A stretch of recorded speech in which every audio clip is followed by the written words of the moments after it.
छत्तीसगढ़ के महासमुंद की सीमा से लगे आरंग शहर की कहानी मार्मिक और पौराणिक है। आरा और अंग इन दो शब्दों से मिलकर आरंग बना है।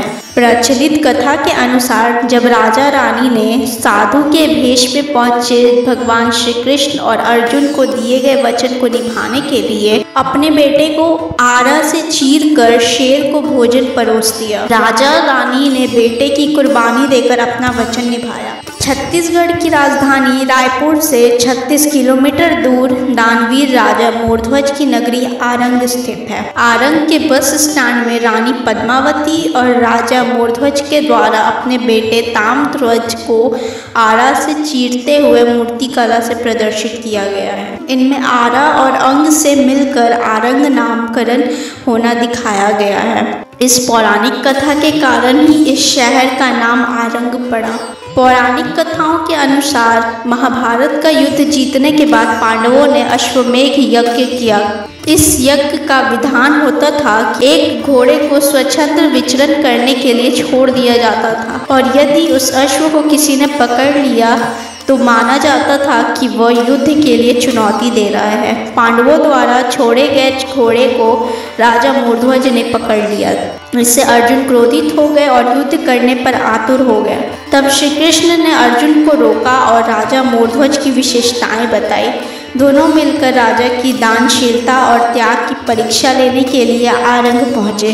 राजा मोरध्वज जैसे ही उनके स्वागत सत्कार के लिए आए, साधु के भेष में पहुंचे श्री कृष्ण ने कहा, राजन, मेरा शेर अर्श से भूखा है, इसे मांस चाहिए। मोरध्वज ने कहा, इसे मैं भोजन अवश्य कराऊंगा। तब श्री कृष्ण ने कहा, मेरे शिव को मानव मांस चाहिए। राजा अपना शरीर समर्पित करने आगे बढ़े। तब श्री कृष्ण ने कहा, इस शेर को तुम्हारे पुत्र का ही मांस चाहिए। राजा ने अपना वचन निभाते हुए रानी के साथ मिलकर बेटे पर आरा चलाई और वे श्री कृष्ण द्वारा लिए जाने वाली परीक्षा में सफल भी हुए।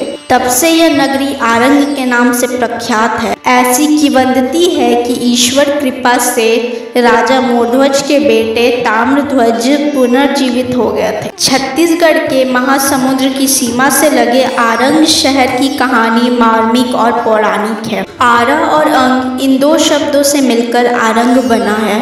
प्रचलित कथा के अनुसार जब राजा रानी ने साधु के भेष में पहुंचे भगवान श्री कृष्ण और अर्जुन को दिए गए वचन को निभाने के लिए अपने बेटे को आरा से चीर कर शेर को भोजन परोस दिया। राजा रानी ने बेटे की कुर्बानी देकर अपना वचन निभाया। छत्तीसगढ़ की राजधानी रायपुर से 36 किलोमीटर दूर दानवीर राजा मोरध्वज की नगरी आरंग स्थित है। आरंग के बस स्टैंड में रानी पद्मावती और राजा मोरध्वज के द्वारा अपने बेटे ताम्रध्वज को आरा से चीरते हुए मूर्ति कला से प्रदर्शित किया गया है। इनमें आरा और अंग से मिलकर आरंग नामकरण होना दिखाया गया है। इस पौराणिक कथा के कारण ही इस शहर का नाम आरंग पड़ा।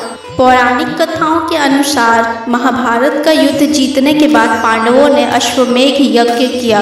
इस यज्ञ का विधान होता था कि एक घोड़े को स्वतंत्र विचरण करने के लिए छोड़ दिया जाता था और यदि उस अश्व को किसी ने पकड़ लिया तो माना जाता था कि वह युद्ध के लिए चुनौती दे रहा है। पांडवों द्वारा छोड़े गए घोड़े को राजा मोरध्वज ने पकड़ लिया। इससे अर्जुन क्रोधित हो गए और युद्ध करने पर आतुर हो गए। तब श्री कृष्ण ने अर्जुन को रोका और राजा मोरध्वज की विशेषताएं बताई।